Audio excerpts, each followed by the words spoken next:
Hello everyone, I am Roktim. So this is a task given by Mr. Vimalda sir under AWS EKS training. So today I will show you how I deployed Joomla, Prometheus and Grafana on AWS EKS. So let's start from beginning. So as you can see here, I have my cluster running, but actually I created everything because actually this creation takes nearly about 30 minutes. So if I start creating now, it will take 30 minutes. That's why I'm just demonstrating you now, and I will discuss each and every step on my article. So if you want to understand, then you can see from there. So as you can see here, I created one cluster.yml file, and then I created the cluster. So what is there inside my cluster? If I show you, if I go to here EC2, you will see that in my cluster there are total 5 instances running.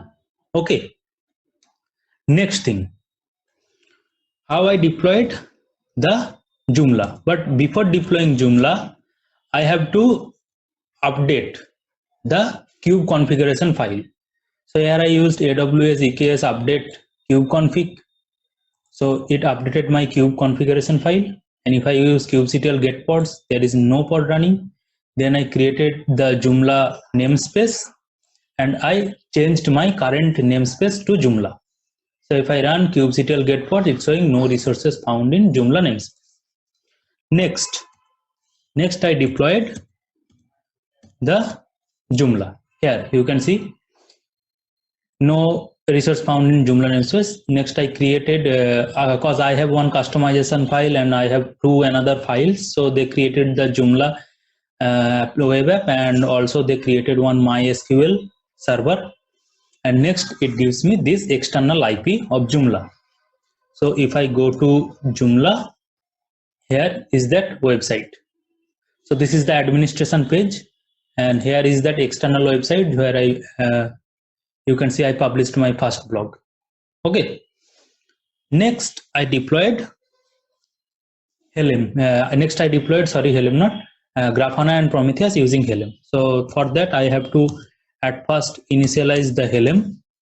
Here you can see at first I use Helm init, so it initialized the Helm, although it was already there, but I run, and then I added the stable repo, then I updated the repo, and then I added one service account for Tiller.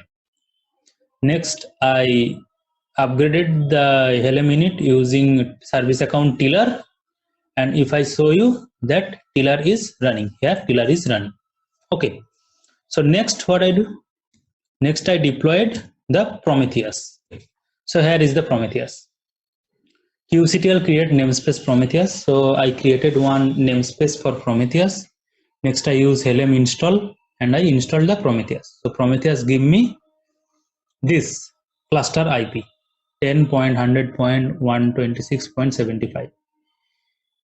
Then I updated this cluster IP on Grafana. So before that, it's Prometheus. Here I have my Grafana.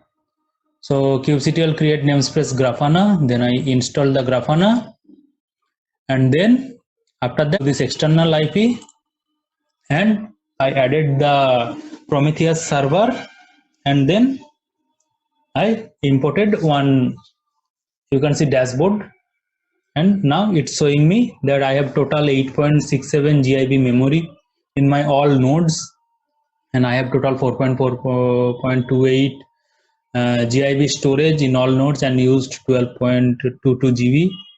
I have total 7 cores in my total nodes. It's showing the CPU usage, it's showing the pods memory usage. So these kinds of matrices I can track from here. So this was the practical, and lastly I would say that to do this practical it takes nearly about 1 day for me to understand all the things, and then to completely, I mean from myself doing this practical. And also one more thing, I find that AWS EKS is too much handy to use, because here you don't have to bother about how to set up the cluster, because just you run one simple file here, just cluster.yml, and then you run it and done. So this was the practical, and thank you, Vimal sir. In fact, I really enjoyed the practical. And if I show you the cloud formation once, so you can see here I have total 4 stacks completed. First it created the cluster, next it's created the node groups.